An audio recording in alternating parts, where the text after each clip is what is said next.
બનાસકાંઠાના દૂધસાગર ડેરી સામે વિરોધનો વંટોળ જોવા મળ્યો। પાટણના હારીજ ખાતે હારીજ, સમી અને શંખેશ્વર તાલુકાના પશુપાલકોનું વિશાળ સંમેલન યોજાયું। તો ચાલુ સંમેલનમાં જ દૂધસાગર ડેરીના સમર્થકો ઘસી આવતા ગેટ પર જ બંને પક્ષો વચ્ચે થઈ બોલાચાલી। ત્યારે ડેરીના મંત્રીઓ પ્રમુખોને ગેટ પર રોકી દેતા હોબાળો મચ્યો અને આ બંને પક્ષે સામસામે સૂત્રોચ્ચાર પણ કર્યા। ત્યારે દૂધસાગર ડેરી દ્વારા પશુપાલકોને દૂધના ભાવ નથી મળી રહ્યા હોવાની પણ ફરિયાદો ઉઠવા પામી હતી। આ સાથે સાગરદાનમાં પણ મોટી માત્રામાં ખરાબ ક્વોલિટીને લઈને પણ સંમેલનમાં આક્ષેપો કરવામાં આવ્યા હતા। સંમેલનમાં પશુપાલકોને દૂધમાં ભાવ વધારો, સાગરદાનની યોગ્ય ક્વોલિટી તેમજ અનેક મુદ્દાઓ પર કરાઈ ચર્ચા। ત્યારે પશુપાલકોએ સંમેલન બાદ વિશાળ સંખ્યામાં રેલી સ્વરૂપે મામલતદારને આવેદનપત્ર પણ પાઠવ્યું। સમી હારીજ અને શંખેશ્વરના પશુપાલકો વધાર્યા હતા, દૂધનો ભાવ નથી મળતો એ મુદ્દાને અનુરૂપ વધાર્યા હતા। ખૂબ દુઃખ સાથે કહેવું પડે છે મંતવ્ય નીતિના માધ્યમથી કે જ્યારે અમારા પોતાના બાળકોને ખાવા માટે જે દૂધ રાખતા નથી એ દૂધ આજે અમારે ભેગું પડી ગયું।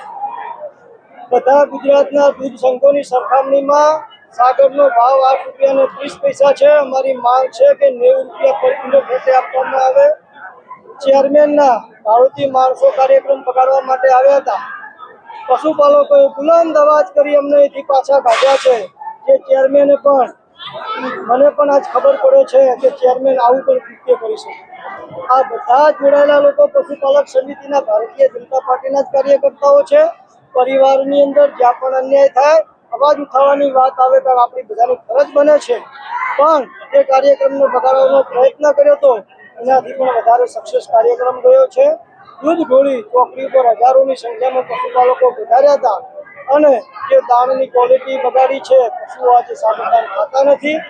2300 કરોડ રૂપિયાની સાગર ડેરીએ લોન કરી છે। લોન કોના ઉપર છે અને જે આ લોકોએ 5000 મેટ્રિક ટન પાવડર એક્સપાયર થઈ ગયેલો ક્યાં વાપર્યું, એના પૈસા કોણ ભરશે? એ મુદ્દાઓ સાથે આજે પશુપાલક સમિતિનું 5000 થી પણ વધારે લોકો કાર્યકર્તાઓ વધાર્યા હતા।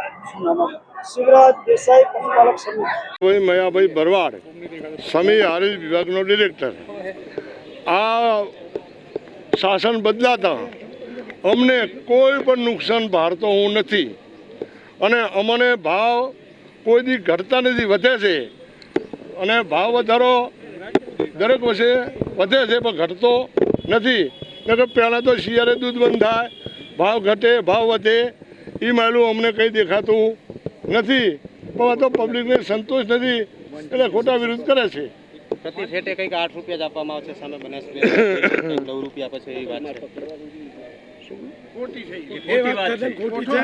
હા, પેલી બનાસની વાત કરે એ બધી ખોટી વાતો છે। અમારો ભાવ વધારે છે પણ એમનો વધારે કોઈ દી નથી, કશું ફેર નહીં, કોઈ દી નહીં। એમ લેબોરેટરી વગર મિત્રો સૌથી પહેલી વાત તો એ છે